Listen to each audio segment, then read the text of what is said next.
Maharashtra police भरती 2025च्या संदर्भात आताच्या क्षणाची अत्यंत महत्त्वाची बातमी समोर येत आहे। पोलीस भरतीची तयारी करत असलेल्या तरुणांसाठी महाराष्ट्र शासनाकडून अतिशय महत्त्वाची बातमी समोर आली आहे। पोलीस भरतीच्या उमेदवारांना लवकरात लवकर आपली भरतीची तयारी जोमात चालू करण्याची वेळ आली आहे। कारण शासनाकडून पोलीस भरती प्रक्रिया कशा पद्धतीने राबवणार हे निश्चित करण्यात आले आहे। तर आत्ताच जाणून घेऊया भरती प्रक्रियेची संपूर्ण रूपरेखा काय असणार आहे। मुख्यमंत्री देवेंद्र फडणवीस यांच्या नेतृत्वातील गृह मंत्रालयाने काय निर्णय घेतला याविषयीची ही माहिती आपण या बातमीमध्ये बघणार आहोत। त्यासाठी ही बातमी शेवटपर्यंत नक्की बघा। त्यानंतर महत्त्वाची गोष्ट म्हणजे या वर्षीची पोलीस भरती प्रक्रिया कशा पद्धतीने पार पडणार आहे आणि राज्यमंत्री मंडळ बैठकीत कोणकोणते निर्णय घेण्यात आले याविषयी आपण थोडक्यात जाणून घेऊया। यवतमाळ महाराष्ट्र राज्य पोलीस दलामध्ये एकूण 15,300 पदांसाठी भरती सुरू करण्यात आली आहे। या अंतर्गत जिल्हा पोलीस दलात शिपाई आणि बॅट्समॅन ही पदे भरली जाणार आहेत। शासना स्तरावरून पदभरती प्रक्रियेचा अधिकृत कार्यक्रम अजून प्राप्त झालेला नाही। रिक्त जागांचा अहवाल जिल्हा पोलीस प्रशासनाने गृह विभागाकडे पाठविला आहे।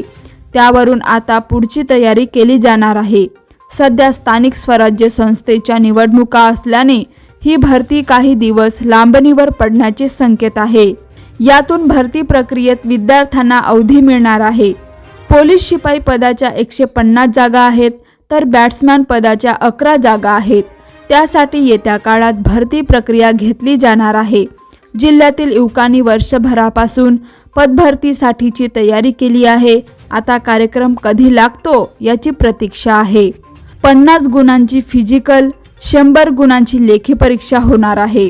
पोलीस भरतीसाठी मोठ्या संख्येत तरुण तयारी करत आहेत। मैदानी क्षमतेसोबतच लेखी परीक्षेतही आउट ऑफ गुण कसे मिळतील यासाठी प्रयत्न केले जातात।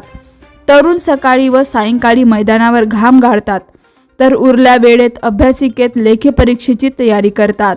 पोलीस दलात रिक्त असलेल्या जागांचा अहवाल गृह विभागाकडे पाठवण्यात आला आहे। त्या जागेवर पदभरती घेण्यासाठी मंजुरी देण्यात आली आहे। पदभरतीबाबत शासना स्तरावरूनच कार्यक्रम दिला जाणार आहे। याकडे सर्वांचे लक्ष लागले आहे।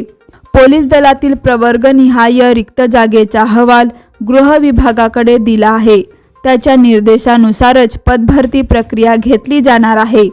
त्यासाठी तयारी पूर्ण केली आहे। निर्देश येताच पदभरतीचा कार्यक्रम जाहीर करण्यात येईल। तर यावर तुमचं काय मत आहे कमेंटमध्ये नक्की कळवा। तर अशाच प्रकारच्या ताज्या आणि महत्त्वाच्या बातम्या जाणत रहा आणि आपल्या TV24 समाचार मराठी न्यूज या यूट्यूब चॅनलला लाईक आणि सबस्क्राईब नक्की करा। तोपर्यंत नमस्कार।